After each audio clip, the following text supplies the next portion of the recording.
नगर के चारों ओर सुशोभित हैं। बनई ना बरनत नगर निकाई, जहाँ जई मन तही लोभाई। चरु बाजार विचित्र अबारी, मणिमी मैं विधि जिनु स्वीकार सवारी सावरी। और नगर की सुंदरता वर्णन नहीं करते नहीं बनती, मन जहाँ जाता वही डूबा जाता, राम रम जाता है। सुंदर बाजार है, मनियों से बने हुए विचित्र छज्जे हैं मानव ब्राह्मणों ने उन्हें अपने हाथों से बनाए हैं।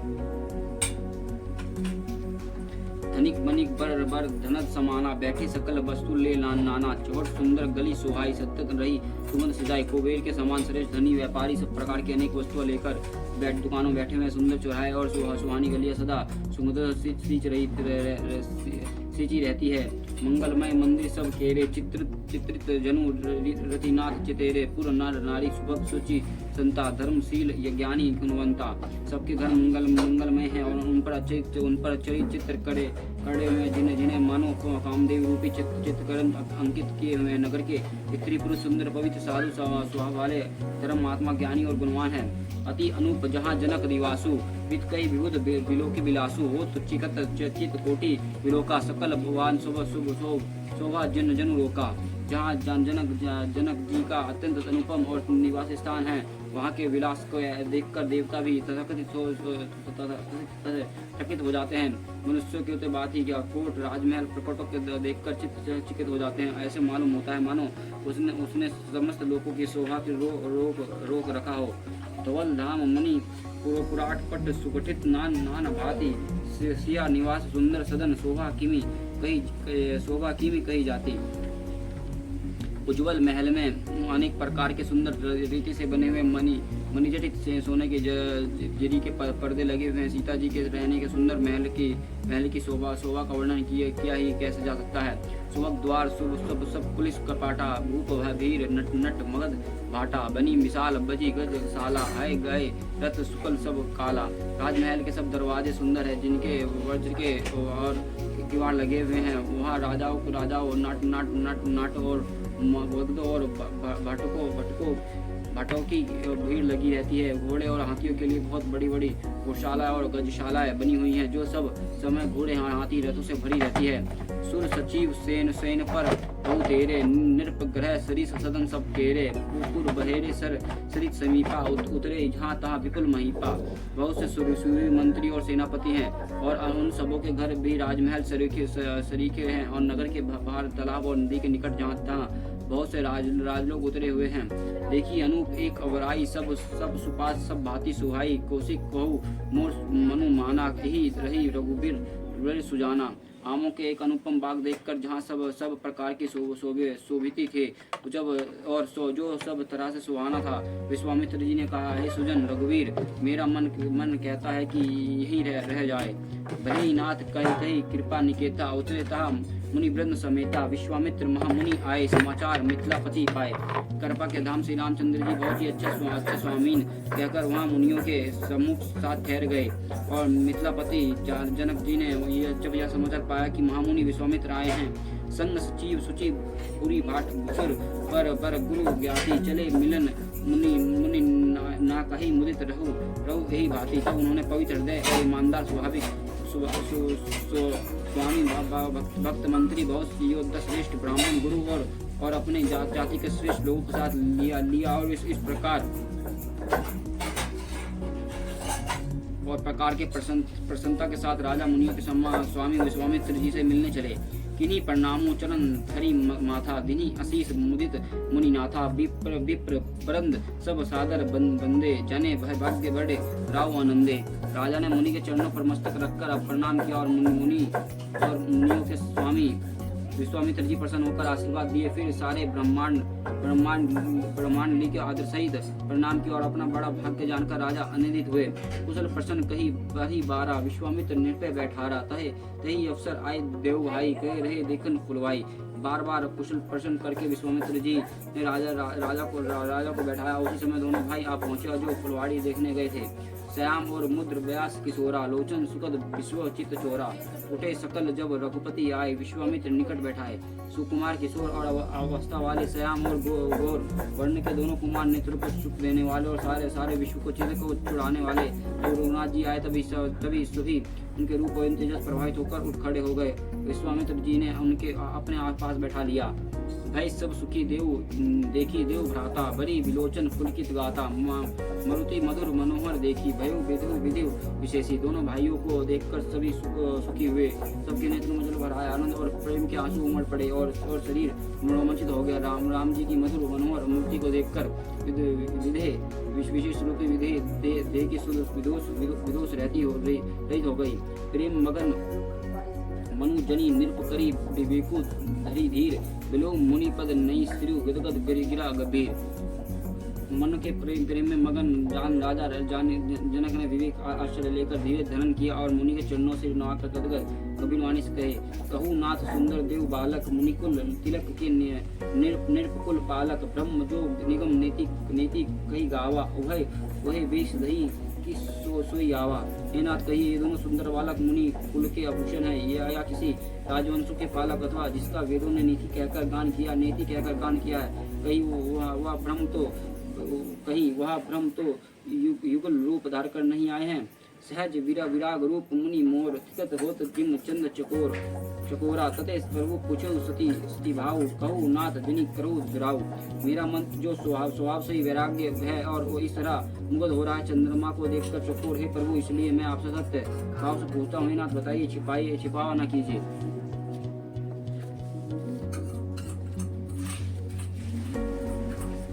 विलोकत अति अनुरागा, बरबस ब्रह्म सुखी मन त्यागा। कहा मुनि विहास कौ निरपनीका, दुचन तुम्हार ना होई अलिका। इनको देखते ही अत्यंत प्रेम का वश होकर मेरे मन जबरदस्ती ब्रह्म सुख को त्याग दिया है। और मुनि ने हंसकर कहा, राजन आपने ठीक कहा, आपका वचन मिथ्या नहीं हो सकता। हे पिर्रे सभी जग जहाँ लगी प्राणी, मन मुस्काई राम सुनी वाणी। रघुकुल मणि मानी दशरथ के जय, मम लगी नरेश पठे। जगत में जहाँ तक प्राणी है ये सभी प्रिय है। मुनि के वाणी सुनकर श्री राम जी मन ही मन मुस्कुराते हैं और हंसकर मानो संकेत करते हैं कि ये रहस्य खोलिए नहीं। तब मुनि ने कहा, ये रघुकुल मणि महाराज दशरथ के पुत्र है और मेरे हित के लिए राजा ने इन्हें मेरे साथ भेजा है। रामू लखनऊ दो बंधु बार, रूप शील बल धाम। मख रखेऊ सबु सखी जगु जीते असुर संग्राम। ये राम और लक्ष्मण दोनों श्रेष्ठ भाई, रूप शील और बल के धाम है। सारे जगत साक्षी है, इन्होंने युद्ध में असुर को जीतकर मेरे यज्ञ की रक्षा की है। मुनि तब चरण देखी कहा राहु, कहीं न सको निज पुण्य प्रभाव। सुंदर श्याम गौर देव भ्राता, अनंत देव के अनंत दाता। राजा ने कहा, मुनि आपके चरणों का दर्शन कर मैं अपने पुण्य प्रभाव का कह नहीं सकता। ये सुंदर श्याम और गौर वर्णन दोनों भाई आनंद को भी आनंद देने वाले हैं। इन्हीं की प्रीति परस्पर पावनी, कहा न जाई मन भव सुहावनी। सुनी नाथ कहो मुदित विदेहु, ब्रह्म जीव इस सहज स्नेहु। इनकी आपसी की प्रीति बड़ी पवित्र और सुहावनी है और वह मन को बहुत भाती है, पर कहीं नहीं जा सकती। वेद ही जानकी जी आनंदित होकर कहते हैं कि जनक जी आनंदित होकर कहते हैं, ना सुनिए, ब्रह्म और जीव की तरह इनमें स्वाभाविक प्रेम है। पुनि प्रभु चित्त नर नाहु, पुलिक गात और अधिक उछाऊ। मुनि प्रसंग नहीं पद शीशु, चले लवई नगर अविनीशु। राजा बार प्रभु को देखते हैं और दृष्टि वहां से हटानी ही नहीं चाहती। प्रेम शरीर पुलकित हो रहा है और हृदय में बड़ा उत्साह। फिर मुनि की प्रशंसा करके और उनके चरणों में सिर नवाकर राजा उन्हें नगर में लिवा चले। सुंदर सुदन सुखद सब काला तला, तहा वसु मेरे दिन भुवाला। करी पूजा सब विधि सेवकाई, गए राहु ग्रह विधि कराई। सुंदर महल जो सब समय सुखदायक था, वहाँ राजा ने उन्हें ले जाकर ठहराया। तदंतर सब प्रकार से पूजा और सेवा करके राजा विदा मांगकर अपने घर गए। विषय संग रघुवंश मणि करी भोजन विश्रामू। बैठू प्रभु बढ़ाता, सही दिवस रहा भरी जामू। रघुकुल के शिरोमणि प्रभु श्री रामचंद्र ऋषियों के साथ भोजन और विश्राम करके भाई लक्ष्मण के साथ बैठे और उस समय पहर भर दिन रह गया था।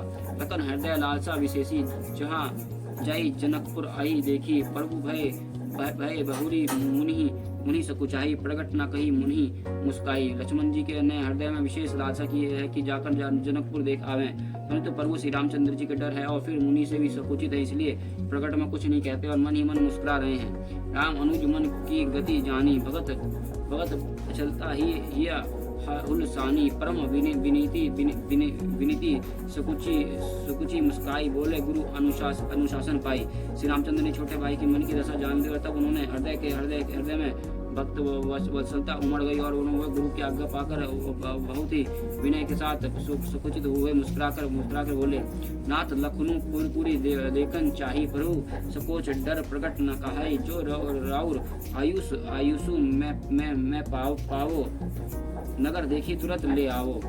हे नाथ, लक्ष्मण नगर देखना चाहते हैं परंतु प्रभु के आके डर और संकोच के कारण स्पष्ट नहीं करते। यदि आपकी आज्ञा पाओ तो मैं इनको नगर दिखलाकर तुरंत ही ले आऊं। सुनी मुनीस का वचन प्रीति, काश न राम तुम्हें रखो नीति, धर्म से सेतु फलक तुम्हें न दाता, प्रेम विवश सेवक सुखदाता। यह सुनकर मुनीश्वर विश्वास प्रेम से वचन कहे, राम तुम नीति की रक्षा कैसे नहीं करोगे। ये तत् तुम धर्म की मर्यादा का पालन करने वाले और प्रेम के वशीभूत होकर सेवकों का सुख देने वाले हो। जय देखी आहू नगर सुख निधान, देव भाई कहू सुफल सब के नयन सुंदर बदन देखाई। सुख के निधान दोनों भाई जाकर नगर देख आओ और अपने सुंदर मुख दिखलाकर सब के नेत्रों को सफल करो।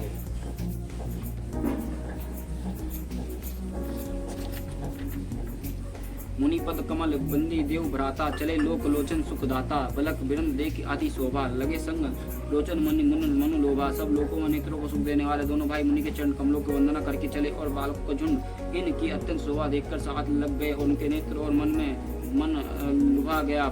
पित्त बसन परिकर कटी बाता, चरु चाप सर सोध हाथा, तन अनुराहत सुचदन खोरी, श्यामल गोर मनोहर जोरी। पीले रंग के वस्त्र और कमर में दुपट्टे में तरकस बांध है और हाथ में चंद्र धनुष बांध सुशोभित है। श्याम और गोर वर्णों के शरीर के अनुकूल अतः जिसका रंग चंदन और अधिक पावे उस पर उसी के रंग के सुंदर चंदन की खोर लगी है। और सावरे और गोरे मनोहर जोड़ी है। कहरी कांदर बहु विशाला, और अति रुचि नगी मणि माला, सुभग सोन सुरही लोचन, बदन मयंक तप तरह सोचन। सिंह के समान गर्दन और विशाल भुजाएं हैं। छाती पर अत्यंत सुंदर और कुछ मुक्ति के माला है। सुंदर लाल और कमल के समान नेत्र हैं। तीनों तपस्या छुड़ाने वाले चंद्रमा के समान मुख हैं। कन्हनी कनक फूल छवि देही, चितवत चथी चोर जोरी जनु लेही। चितवन चरु भ्रकुटी बड़ी बाकी, तिलक रेख शोभा जनु चाकी। कानों में सुंदर सोने के कर्ण फूल और शोभा दे रहे हैं और देखते ही चित्रजत का मन चुरा लेते हैं। उनकी चितवन और बड़ी मनोहर और बहुत तिरछी एवं सुंदर हैं। तिलक की रेखाएं ऐसी सुंदर हैं मानो शोभा पर मोहर लगा दी गई है। रुचिर चेतन चौधरी सुभाग मचक कुचिंत केस, नक्शा सुंदर बंधु देव सुभाग सकल स्वदेश।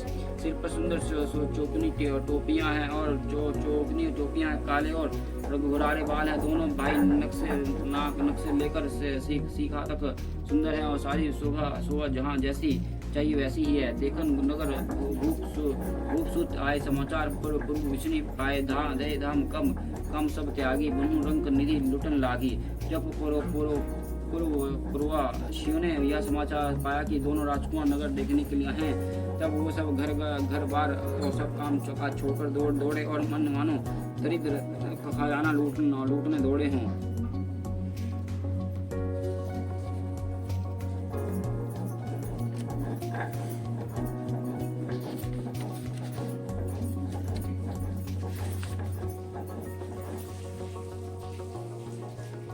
निष्की सहज सुंदर देव भाई होई, सुख सुलोचन पल पाई। जुगत भवन झरोखनी लागी, निरकी राम रूप अनुरागी। स्वभाव से सुंदर दोनों भाइयों को देखकर वो लोग नेत्रों के फल पाकर सुखी हो रहे हैं। युवती स्त्रियां घरों के झरोकों से लगी हुई प्रेम से श्री रामचंद्र जी को रूप देख रही हैं। कहीं परस्पर वचन से प्रीति सखी इन्हीं कोटि काम छवि जाति सुर नर असुर नाग मुनि मही शोभा हसी कहू सुनाती नाही। वो आपस में बड़े प्रेम से बात कर रहे हैं। वही सखी इन्हें करोड़ों काम कामदेव की छवि को जीत लिया है। देवता, मनुष्य, असुर, नाग और मुनियों में ऐसी शोभा तो कहीं सुनने में भी नहीं आती। विष्णु चरी पूजा विधि मुखी चारी, विकट द्वेष मुखी पंच पुरारी, अपर देव अस क्यों न आही, यह छवि सखी पर पटतराई जाही। भगवान विष्णु के चारों भुजाएं हैं, ब्रह्मा जी के 4 मुख है और शिव जी के विकट वेश है और उनके 5 मुंह हैं। विकट वेश है और उनके 5 मुंह है। सखी, दूसरा देवता भी है, कोई ऐसा नहीं है जिसके साथ इसकी छवि की उपमा दी जाए। भाई किशोर सुषमा सदन श्याम और सुख दो धाम, अंग अंग पर वही कोटि कोटि सत काम। इनकी किशोर अवस्था यह सुंदरता को घर सावले और बोर रंग तथा सुखों के धाम है और उनके अंग अंग पर करोड़ अरबों कामदेव के निछावर कर देना चाहिए। कहो सखी अस के ते तनुधारी, जो न मोह या रूप निहारी, को सूप प्रेम बोली मुद्र बानी, जो मैं सुना सो सुनूं सयानी। ऐसा कि कहो तो ऐसा कौन शरीरधारी होगा जो इस रूप को देखकर भी मोहित ना हो जाए। अर्थात यह रूप जड़ चेतना सबको मोहित करने वाला है। तब कोई दूसरा सखी प्रेम सहित कोमल वाणी से बोली, हे सयानी, मैंने जो सुना है वैसे ही सुनो। यदि दशरथ के धोटा, बाल मलिनी के काल जोठा, मुनि के कौशिक मुख रखवारे, जिन्हें जन अधीर निश्चर मारे। ये दोनों महाराज के दशरथ जी के पुत्र है। बाल राजहंसों के यश सुंदर जोड़ा है। यह मुनि विश्वामित्र यज्ञ की रक्षा करने वाले हैं। इनकी युद्ध के मैदान में राक्षसों को मारा है।